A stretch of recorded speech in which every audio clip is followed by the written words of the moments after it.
Hi guys, this is Monica and you are watching me on Filmibeat. Well, आज मैं आपको दोबारा मिलाने वाली हूँ राहुल और जैस्मिन के जिम ट्रेनर से। जी हाँ, राहुल के घर में वापसी हो चुकी है और जैस्मिन भी इस वक्त बहुत अच्छा खेल रही है। तो चलिए हम टाइम वेस्ट नहीं करते और सीधा उन्हीं से बात करते हैं।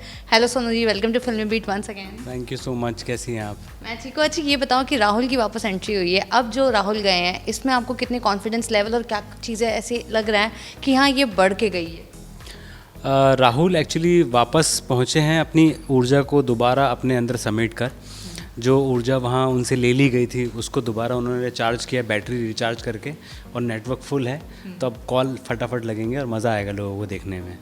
क्योंकि उनकी एंट्री जब हुई थी तभी सबने कह दिया था कि राहुल दोबारा आए हैं और वो थोड़ा गेम देख के आए हैं। लेकिन सलमान ने कहा था कि ये राहुल अगर जीतते हैं तो ये ना इंसाफ़ी होगी, क्योंकि घर में ऑलरेडी जैस्मिन रुबीना है जो घर में ही है। राहुल और निक्की में से कोई भी जीतेगा तो ऑब्वियसली वो रॉन्ग होगा, बिकॉज ये लोग बाहर रह के आए। आपको क्या लगता है? देखिए, मैं इस चीज़ को नहीं मानता हूँ, क्योंकि राहुल जब बाहर आए तो वो तो ये सोच के आए थे कि उन्हें बाहर जाना है। वो ये सोच के नहीं आए थे कि उन्हें वापस अंदर जाना है, या ये किसी गेम का पार्ट नहीं था कि जैसे लास्ट टाइम सिद्धार्थ बीमार हो गए थे या पारस की उंगली टूट गई थी तो वो लोग बाहर से गेम देख रहे थे। उस तरह का पार्ट नहीं था ये। उन्होंने जानबूझ के बाहर आए थे, क्योंकि उन्हें नहीं लग रहा था कि एक तो आदमी होम सिक फील करता है, और दूसरी चीज़ है कि वो स्ट्रेटेजी जो जिस तरह से गेम होना चाहिए, जो एंटरटेनमेंट मिलना चाहिए पब्लिक को भी और आपको भी, वो दोनों नहीं मिल पा रहा था, इसलिए वो बाहर आए थे। पर ये उनके फैंस हैं जो उनके लोग उन्होंने जीते हैं, जिन लोगों को जीता है उन्होंने अपने एंटरटेनमेंट करके बोल लो, या गाना गा के, या लोगों के अपनी स्ट्रेटेजी में जो उन्होंने अपने पॉइंट डाल के चीज़ें की हैं।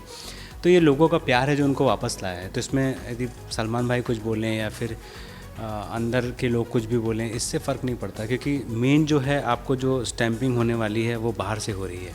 एग्जैक्टली उनको भगोड़ा कह रहे हैं, सलमान कह रहे हैं, और मेकर्स ने भी कहा। वेल, उनको जबकि इस वर्ड से काफ़ी प्रॉब्लम है, उन्होंने ये भी कहा कि आप प्लीज़ मुझे भगोड़ा ना कहिए, क्योंकि मैं भागा नहीं था। लेकिन सलमान ने फिर भी उन्हें कहा कि नहीं, जो शो बीच में छोड़ के जाए उसे भगोड़ा ही कहते हैं। तो इसके बारे में आपको क्या कहना?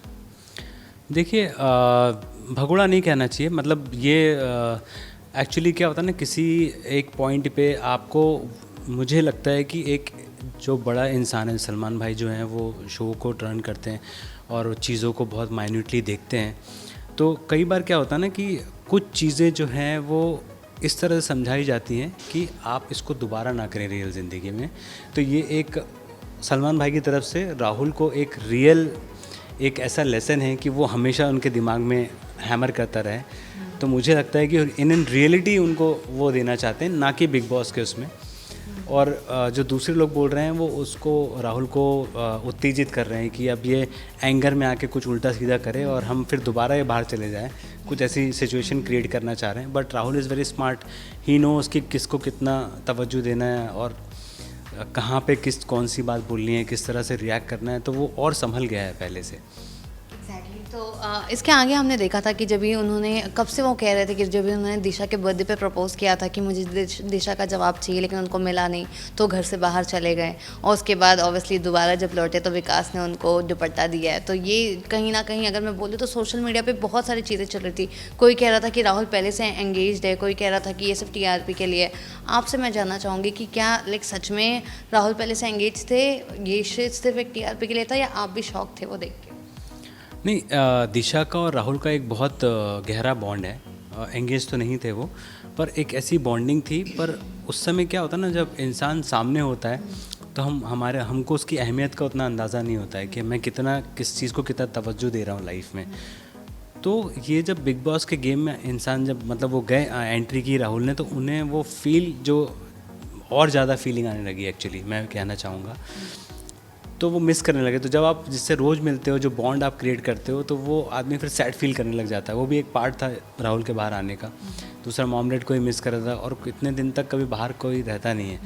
तो हर इंसान की एक लिमिट होती है हर चीज़ को वो करने की। तो वो एक कारण है इस चीज़ का, बाहर आने का उनका। लेकिन हाँ, उन लोगों में एक बहुत अच्छा बॉन्ड था, और उन्होंने जो दुपट्टा दिया है वो लकी चार्म है। मैं मानता हूँ कि राहुल बेस्ट 3 में आए और या विन कर जाए। हम तो यही चाहते हैं कि राहुल जीते। तो ये जो है वो लकी चार्म जो दिशा ने उनको दिया, और मुझे लगता है हाँ भी बोला है, तो इसलिए दुपट्टा, हाँ मतलब now I am booked. Right. And इसके अलावा जैसे कि ये तो हुई राहुल की बात, लेकिन अगर मैं अभी जैस्मिन को भी आपने ट्रेन किया, जैस्मिन के बारे में पूछूं तो आपने उनको देखा होगा कि वो कितनी स्ट्रांग है। और ऑब्वियसली हमने 2 जैस्मिन देखे हैं घर के अंदर। एक जब वो स्टार्ट में थी, अकेले थी उस वक्त जब भी अभिनव उनको सपोर्ट करते थे, एंड वो काफ़ी इमोशनल, हर चीज़ों में छोटी छोटी चीज़ों में रोती थी, कपड़े धोने के लिए रोती थी, ये सारी चीज़ें। उसके बाद की एक अलग जैस्मिन देखने को मिली है जो सीधा लड़ रही है। तो आपके हिसाब से रियल वाली कौन है? देखिए, मेरा मानना ये है कि जब जैस्मिन को मैं जितना जानता हूँ, जितना मेरी दोस्ती है उनसे या एक रिश्ता है, जैस्मिन जब एंटर की थी बिग बॉस में ना, वो रियल जैस्मिन थी जो जैस्मिन एक्चुअल में है। लेकिन ये बिग बॉस उनके लिए बहुत सफलदायक और बहुत फलदायक रहा है कि उन्होंने अपने एक अनलॉक, जैसे वो होता है ना, iOS 12 आया, 13 आया, 14 आया, अपग्रेड हो गया है। तो उनका जो iOS है वो अपग्रेड हो गया है। जो फीचर्स अभी तक उनके अंदर नहीं थे वो उनको वो अपग्रेडेड हो गई हैं, तो घर ने सिखाई है। तो ये अच्छी बात है जैस्मिन के लिए। सबसे ज़्यादा बिग बॉस में फ़ायदा हुआ है तो जैस्मिन को हुआ है कि कोई अपग्रेड नहीं हुआ, लेकिन ये अपग्रेड हो गई हैं। इन्होंने अपना iOS अपग्रेड कर लिया, तो अच्छी बात है जैस्मिन के लिए, मैं कहना चाहूँगा। ओके, एंड अगर मैं पूछूं आपको, जैसे कि अभी आपने कहा कि जैस्मिन डेफिनेटली अपग्रेड तो हुई है, लेकिन एली गोनी के बारे में बात करूँ, अली के बारे में, तो जब से वो घर में आए हैं जैस्मिन डेफिनेटली, बहुत सारे लोग कह रहे हैं कि उनके अंदर इन्फ्लुएंस हो रही है। कोई कह रहा है कि मतलब वो उनका सुनती नहीं है बल्कि वो उन्हें समझाते हैं। लेकिन बहुत सारे जो लोगों का कहना है कि उसके पास दिमाग ही नहीं, वो अभी तक घर में कन्फ्यूज है और वो एली से इन्फ्लुएंस होती है। इस पर आपका क्या कहना है? देखिए, अली, मैं तो ये कहना चाहूँगा कि डेफिनेटली उन लोगों के बीच में, उन दोनों के बीच में एक बॉन्ड है। और लेकिन क्या होता है ना कि आप उस बॉन्ड का जो सबसे बड़ा जो फ़ायदा है वो ये है कि सपोर्ट, कि कुछ भी हो जाए, कोई है, उससे लेना देना नहीं है कि उनकी बातें हमको माननी है नहीं माननी है, वो एक बात वो नहीं है। लेकिन कोई खड़ा है, ये महत्वपूर्ण है आपकी ज़िंदगी में। आप गलत कर रहे हो तो भी खड़ा है और सही कर रहे हो तो भी खड़ा है। तो ये एक उनको स्टेबिलिटी दिखती है अली के अंदर, इसलिए उनका जो खेलने का नज़रिया, तरीका, वो बदल गया है और अच्छा हो गया है पहले से। ओके, एंड अली और जैस्मिन की केमिस्ट्री आपको कैसी लगती है? बहुत अच्छी है, अली और जैस्मिन की केमिस्ट्री अच्छी है। आप देख रहे हैं, हम लोग एंजॉय कर रहे हैं, सब लोग देख भी रहे हैं कि क्या क्या शेड्स हमको देखने को मिल रहे हैं। अच्छी बात है, आई तो एंजॉय एक्चुअली। तो आपको क्या लगता है कि वो जो हम नेशनल टेलीविज़न पे देख रहे हैं कि ये सिर्फ फ्रेंड्स कह रहे हैं, कि सच में वाकई दोस्ती है या दोस्ती से बढ़ के उनका ऑलरेडी ऐसे अफेयर है और जो हमें अभी तक as of now on camera नहीं पता है? देखिए, हमने तो मतलब हम हिंदुस्तानियों ने तो बचपन से वही देखा है कि प्यार से पहले दोस्ती होना ज़रूरी है। तो मुझे लगता है कि प्यार का पहला कदम दोस्ती है, तो हो सकता है ये प्यार का पहला कदम हो। तो मेरा मानना ये है कि हो सकता है यदि प्यार नहीं होगा तो प्यार हो जाएगा, क्योंकि दोस्ती तो है। तो इंसान को प्यार करने के लिए समझना ज़रूरी है। तो ये समझ चल रही है कि कौन से पॉइंट पे कितना आप एक दूसरे को टॉलरेंस को झेल सकते हो, और कितना आप इन्फ्लुएंस होते हो कोई बात पे कि नहीं होते हो, या आप किसी को कितना तवज्जो दे सकते हो। वो सब चीज़ें आप एक दूसरे को इस बिग बॉस के घर में बहुत अच्छे से जान पा रहे हैं, क्योंकि आप एक ही घर में रह रहे हो। तो it's a kind of your live in relationship with like family. तो वो एक अच्छी बात है कि वो इतने अच्छे से उन्हें मौका मिल रहा है जानने समझने का, तो ये बहुत अच्छी बात है। अब ये किस रंग, किस परवान पे चढ़ती है, वो मुझे भी बाद में पता चलेगा और आपको भी। एंड अगर मैं आपसे पूछूं कि जैसे हमने देखा राहुल वैद्य घर में रुबीना से दोस्ती करने जा रहे हैं गेम के पॉइंट ऑफ व्यू से, फिलहाल तो दोनों के बीच में ऑब्वियसली बनती नहीं है, लेकिन आपके हिसाब से आपको ऐसा नहीं लगता कि इंस्टेड ऑफ रुबीना से जो वो दोस्ती का हाथ बढ़ा रहे हैं, ऑलरेडी उनके फ्रेंड है एली और जैस्मिन, तो अगर राहुल उनके जगह पास जाने से बेटर अगर जैस्मिन और अली के पास दोस्ती का हाथ बढ़ाते और वहाँ पर अगर प्लानिंग करते फिनाले तक का, तो ये ज़्यादा बेनिफिट होता उनके लिए इंस्टेड ऑफ रुबीना? देखिए, मैं इस चीज़ को ना, मैं इस तरह से देखता हूँ कि राहुल जो हैं वो पूरी तरह से जीतना चाहते हैं। ये अंदर से बाहर से अंदर जब गए हैं, संकल्प करके गए हैं कि ये गेम मुझे जीतना है या बेस्ट में आना है। तो अभी जब अंदर आप कोई गेम खेल रहे हैं और कोई गेम की स्ट्रेटजी के बारे में बात हो रही है, तो आप क्या करते हैं कि जैसे मेरी आपसे दोस्ती है, उनकी मतलब हम राहुल के पॉइंट ऑफ व्यू से बात करें तो राहुल की, जैस्मिन की और अली की एक फ्रेंडशिप है, एक बॉन्ड है। तो अब ये बॉन्ड को परखने का वक्त आ गया है। तो जो राहुल अब बात कर रहे हैं रुबीना से, तो मुझे लगता है कि वो परखना चाहते हैं कि इस एक्शन पे इन दोनों का रिएक्शन क्या होगा, मतलब दोस्ती सच्ची है या दिखावा है, ये भी एक चेक पॉइंट हो जाएगा।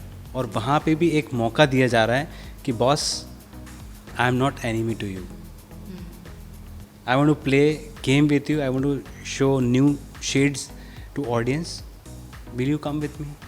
सो it's a checking for both of them, like Ali और जैस्मिन से, और रुबीना के लिए भी चेक है।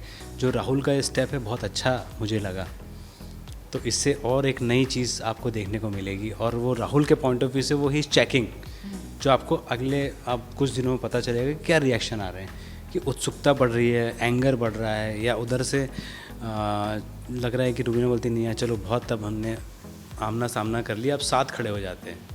तो साथ कैसा होगा ये भी देखते हैं। तो ये जो पत्ते हैं अभी थोड़े दिनों में खुलेंगे कि क्या होने वाला है। एग्जैक्टली। इसके अलावा अगर मैं आपसे पूछूं कि जैसे कि हम देख रहे हैं गेम इस वक्त ऑलमोस्ट फिनाले के नज़दीक ही आ रहा है, अभी और इतने सारे कंटेस्टेंट्स अंदर आ चुके हैं, तो उसमें से आपको क्या लगता है कि कौन है जो वाइल्ड कार्ड जो अभी आए हैं चैलेंजर्स में से, कौन डिजर्विंग आपको लगता है कि जाना चाहिए इन पुराने कंटेस्टेंट्स के साथ? देखिए, मैं मानता हूँ राहुल महाजन को मैं देखता हूँ वो उस लीग में, जो टॉप लीग में, क्योंकि मैं उन्हें पर्सनली भी जानता हूँ, मेरे दोस्त हैं, मेरे मित्र हैं, और उनकी सबसे अच्छी बात यह है कि वो कोई भी हालात हो उसमें उनको एंटरटेनमेंट और एक ह्यूमर दिखता है, और वो किस तरह से चीज़ों को मोल्ड करना है, उन्होंने इतनी चीज़ें देखी है ज़िंदगी में कि उन्हें पता है कि हर सिचुएशन को किस तरह से कौन सा मोड़ देना है। तो ये बहुत अच्छी बात है राहुल के अंदर, और वो टेम्परामेंट है। तो लेकिन वो रिएक्शन नहीं मिल पा रहा क्योंकि वो सेम टेम्परामेंट के लोग चाहिए आपको, वो उसको सही तरीके से दिखाने के लिए उस एंटरटेनमेंट को। तो वो जैसे ही राहुल महाजन को जब वो पॉइंट मिलेगा, तो मुझे लगता है कि वो सबसे ज़्यादा उभर के आएंगे जितने भी कंटेस्टेंट हैं इनमें, क्योंकि उनका ह्यूमर बहुत अच्छा है, उनका बात करने का तरीका, और वो स्पॉन्टेनियस है, वो सोच के नहीं बोलते, वो आपने बोला ठक ठक तुरंत जवाब आता है उनका। तो वो बहुत स्मार्ट हैं एक्चुअली राहुल जो हैं। तो देखते हैं कि वो कितना आगे तक पहुंचते हैं। मैं तो चाहूँगा कि वो भी मेरे मित्र हैं और अच्छे इंसान हैं, और अच्छी तरह से रिएक्शन देते हैं किसी भी एक सिचुएशन को देख के। तो मैं चाहता हूँ कि और हमको सिचुएशंस मिले, और वो और अच्छा ह्यूमर हम देख पाएँ और एंटरटेन हो। मैं तो यही चाहता हूँ। एंड अगर मैं बात करूँ कि टॉप 5 में आप किसको देखते हो, तो अभी जो भी कंटेस्टेंट है इसमें से आपको टॉप 5 में कौन नजर आ रहा है? मतलब आप सबको मिला के पूछ रही हैं? टॉप 5 में टॉप 5 में मुझे लगता है कि सबसे पहले तो राहुल का नाम लूँगा, राहुल वैद्य का, क्योंकि उन्होंने काफ़ी लंबा सफ़र तय किया और हम लोगों ने उनके सारे शेड्स देखे, और बाहर भी ऑडियंस उन्हें पसंद करी, उनके नाम के हैशटैग्स और बहुत सारे तमाम चीज़ें आप देख सकती हैं। वो हैं जैस्मिन का मैं बोलना चाहूँगा, देन रुबीना एंड राहुल महाजन, और अभिनव। ओके। एंड अगर मैं पूछूं कि इसमें से 3, तो कौन से 3 नाम आपको लगता है? यार ये डिफ़िकल्ट है बहुत, है ना, बट मुझे लगता है कि as an game point of view, as an audience point of view, मुझे लगता है कि जैस्मिन, राहुल, रुबीना। जैस्मिन, राहुल और रुबीना। ओके। एंड विनिंग की क्वालिटी फिर किस में नजर आती है? विनिंग क्वालिटी तो मैं तो बायस हो जाता हूँ उसमें ना। I am like a friend and fan also when I see my friends on the screen. So मैं चाहता हूँ कि राहुल जीते, वैद्य। ओके। एंड अगर मैं पूछूं आपको कि जैस्मिन आपको लगता है कि टॉप तक जाएंगी बिकॉज ऑफ फैन फॉलोइंग, या फिर जिस तरीके से वो खेल रही हैं उनकी गेम की वजह से वो जाएंगी आगे? देखिए, ये मैंने आपसे अभी भी डिस्कस किया थोड़ी देर पहले कि उनका iOS अपग्रेड हो गया है, तो जो चीज़ें अब जो रिएक्शंस आ रही हैं बहुत रियल रिएक्शंस आ रही हैं, और हमारा इतिहास रहा है कि जहाँ रियलिटी है वहाँ जनता आपके साथ में है। तो ये उनकी सबसे बड़ी क्वालिटी है, जो रियल है, इसलिए जनता उनको एक्सेप्ट कर रही है। ओके। तो वो तो कहती हैं कि वो डेफिनेटली इतनी मतलब खुली हुई नहीं है कि वो किसी से भी इतनी दोस्ती बना ले या फिर उतने क्लोज हो जाए, लेकिन जो उनकी टूटी है दोस्ती इस वक्त रुबीना के साथ घर के अंदर, उसके ऊपर आपको क्या लगता है कि जैस्मिन सही थी या गलत? यार दोस्ती के पॉइंट ऑफ व्यू से क्या होता है, हम एक गेम खेल रहे हैं। अब उस गेम के दौरान कुछ चीज़ें मुझे आपकी समझ में नहीं आएगी, आपको मेरी समझ में नहीं आएगी, बट समय जब बीतेगा तो जो रियलिटी है वो बाहर आने ही वाली है। और जहाँ तक मैं इस गेम को बाहर से देख रहा हूँ, मुझे नहीं लगता है कि जैस्मिन गलत है उस पॉइंट पे, क्योंकि रूबीना का जो नेचर है वो बहुत स्टबन है। मतलब वो चाहती है कि मैं आई एम द बेस्ट। तो आई एम द बेस्ट होने के लिए आपको प्रैक्टिस भी आई एम द बेस्ट की करनी पड़ती है। तो लोगों के दिल जीतने पड़ते हैं, लोगों के लिए करना होता है और जताना नहीं होता है। मैंने उनको जितनी बार देखा है, वो यदि इतना भी करेंगे तो इतना दिखाएंगे और इतना जताएंगे आपको। तो वो पॉइंट जो है लोगों को हर्ट कर जाता है कि या तो मैंने आपके लिए कुछ किया है तो मैं उसको जताऊँ नहीं, फिर उसकी वैल्यू नहीं रह जाएगी। तो वो पॉइंट पे जैस्मिन समझ गई कि ये जो है ये जताने अब दूर करना पड़ेगा। अपने नए दोस्त और नए स्ट्रेटेजी और नए प्लान्स नए लोगों के साथ बनाए जाएँ। तो इसलिए वो जो आप देखती हैं मतभेद है चल रहा है, वो इसी वजह से है। Thank you so much. Lastly जाने से पहले जो बिग बॉस लवर हैं उनसे क्या कुछ कहना चाहोगे? देखिए, बिग बॉस जो है बहुत एंटरटेनमेंट शो है और मुझे बहुत पसंद है। मैं एक्चुअली पहले बिग बॉस सच बोलूँ तो मैं नहीं देखता था। मैंने लास्ट 13 सीज़न से देखना शुरू किया बिकॉज ऑफ सिद्धार्थ। सिद्धार्थ ही मेरे बहुत अच्छे मित्र हैं, मेरे जिम में आते हैं, स्टूडेंट हैं मेरे। तो वहाँ से मेरे को इंटरेस्ट बिग बॉस का बहुत जागा और मुझे बड़ा अच्छा लगा जब मैं देखे सारे एपिसोड। और वही मैं चाहता हूँ कि आप लोग भी देखें और इसी तरह बिग बॉस को बढ़ाते रहिए आगे और लोगों के बारे में जानिए और उनके रिएक्शंस के बारे में जानिए और एंटरटेन होइए। Thank you so much Sonal ji. Thank you.